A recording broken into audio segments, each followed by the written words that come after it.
Students, welcome to my channel. और आज हम स्टार्ट कर रहे हैं पॉलिनेशन। तो पॉलिनेशन का सिंपल मीनिंग क्या होता है? Transfer of pollen grains. Pollen grains कहां पर बनते हैं? एंथर में। तो एंथर से ट्रांसफर होना पोलन ग्रेन्स का टू स्टिग्मा। ठीक है, transfer of pollen grains from anther to stigma is called pollination. Pollination में क्या होता है? ये जो स्टिग्मा होती है, ये स्टिग्मा है,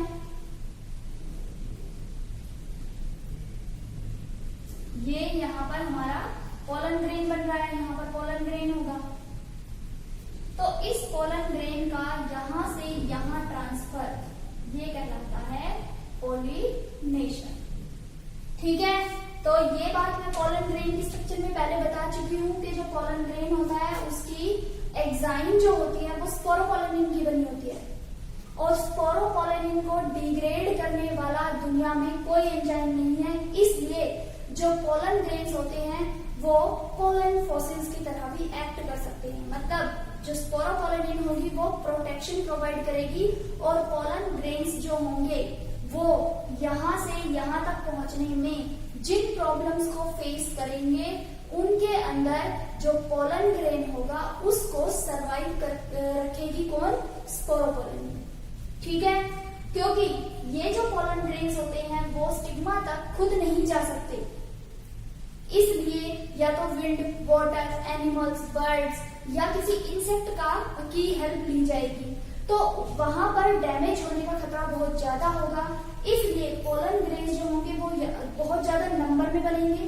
दूसरी बात, उनकी जो एग्जाइम होगी वो स्पोरोपोलेनिन की बनी होगी, ताकि टेम्परेचर, प्रेशर या किसी भी बायोटिक और एबायोटिक स्ट्रेस का पोलन ग्रेन्स के ऊपर कोई इफेक्ट ना पड़े। ठीक है, तो जो पॉलिनेशन होती है वो दो टाइप की होती है। एक तो होती है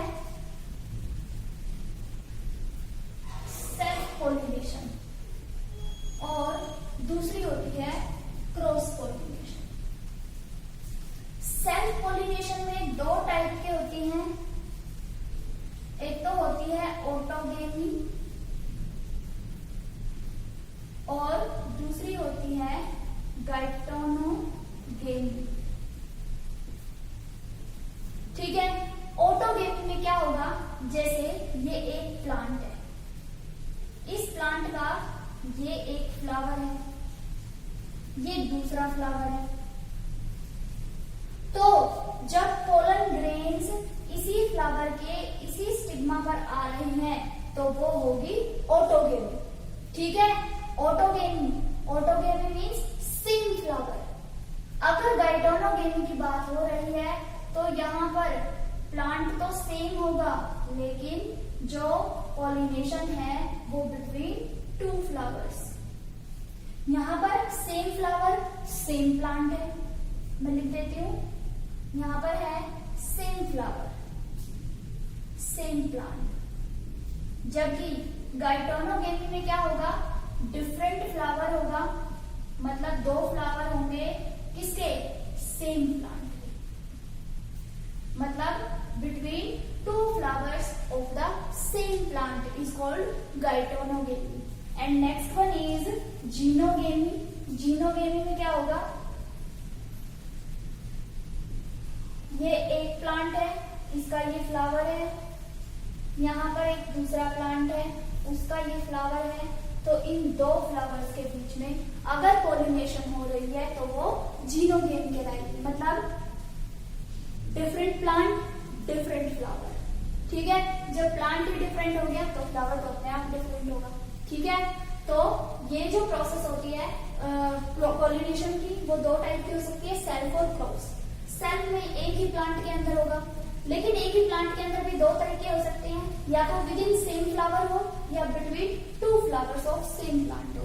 तो उनके लिए अलग अलग टर्म है जो हमें याद रखनी है। Xenogamy between two flowers of two different plants is called xenogamy. ठीक है, नेक्स्ट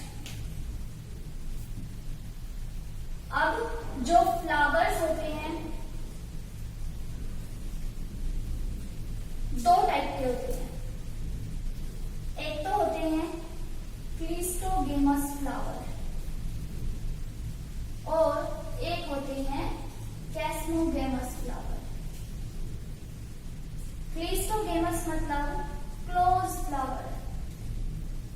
तो अगर क्लोज फ्लावर है तो उसके अंदर क्रॉस पॉलिनेशन का कोई चांस नहीं है। यहाँ पर हमेशा सेल्फ पॉलिनेशन, यहाँ पर और कोई दूसरा तरीका हो ही नहीं सकता, क्योंकि फ्लावर जो है वो क्लोज कंडीशन में है। जबकि कैस्मोगेमस में ओपन फ्लावर होगा, और जब फ्लावर ओपन होगा तो उसके अंदर दोनों टाइप के पॉलिनेशन हो सकते हैं, सेल्फ भी और क्रॉस भी।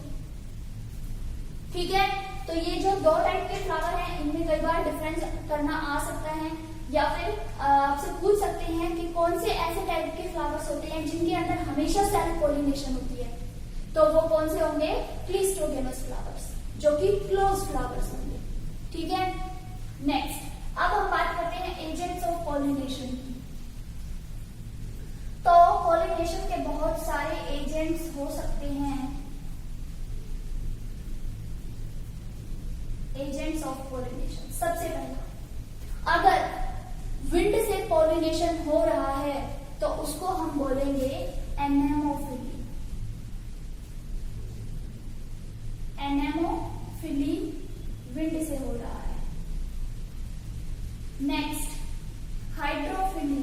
हाइड्रोफिली मीन्स वाटर से अगर पॉलिनेशन हो रहा है तो उसको हम बोलेंगे हाइड्रोफिली। ठीक है, नेक्स्ट है चिरप्टेरोफिली। अगर बर्ड्स से पॉलिनेशन हो रहा है तो उसको हम बोलते हैं चिरप्टेरोफिली। ठीक है, नेक्स्ट है ऑर्निथोफिली। ऑर्निथोफिली मीन्स बर्ड से अगर पॉलिनेशन हो रहा है।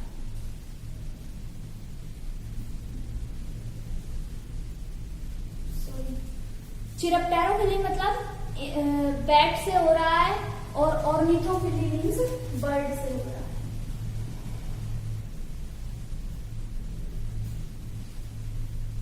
ठीक है, और एक और होता है मेलैकोफिली, जिसमें स्नेल्स जो होंगे उससे पॉलिनेशन हो रहा है। एंटोमोफिली और मेलैकोफिली।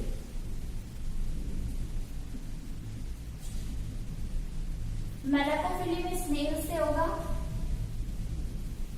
और एंटोमोफिली में इंसेक्ट से होगा।